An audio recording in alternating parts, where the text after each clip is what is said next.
I can tell you is like, you're right. As a Patriots fan, I can honestly tell you, had it been a different team, I probably would have looked at it differently. But it's the Giants. Yeah, and, I think, and there's so much behind that because of the Super Bowl that I think like even like I'm skewing it a little bit. Like it means it was an emotional game, so I get that. But people are acting like. I'm not saying the Pats hit the self-destruct yeah, button. Like that's not the case at all. It's just that they're not going to win the Super Bowl. Bad. I mean, there were mistakes. There were well-timed mistakes. The big issue, the Giants capitalized on every mistake not every mistake, but they were able to make something out of those plays. So when you have that, like some teams can't do that, and that's the Patriots didn't get lucky yesterday. It came down to that. They didn't have a bad game.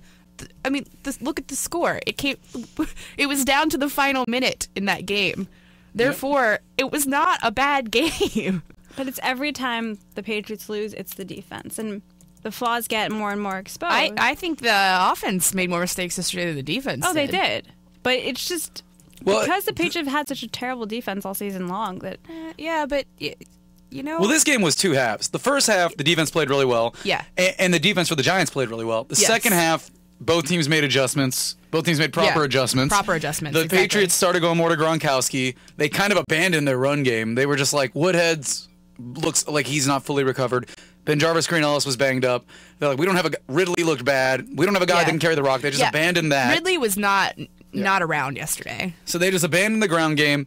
They realized that we've got to feed our two guys, and that's Welker and Gronkowski. Deion Branch isn't getting it done right now.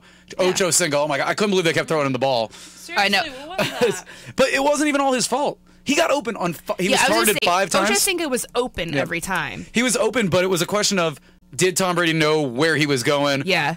I don't know which would be more discouraging, if Ocho Cinco couldn't get open, or the fact that at this point in the season they still aren't on the same page. Yeah, I don't understand how the two of them have not figured out communication or something.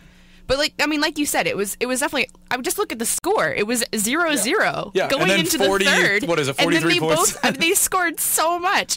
I mean, it was totally crazy.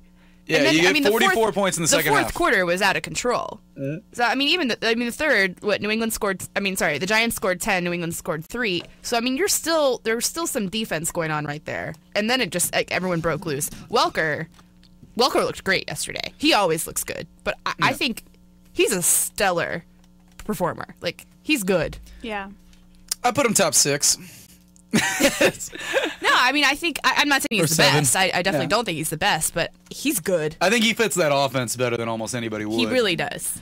As he and Tom Brady just have a groove. But the thing is, in the ideal situation for that offense, and here's the problem with why I don't think they can win the Super Bowl this year, and it isn't even the defense, because I think the Packers could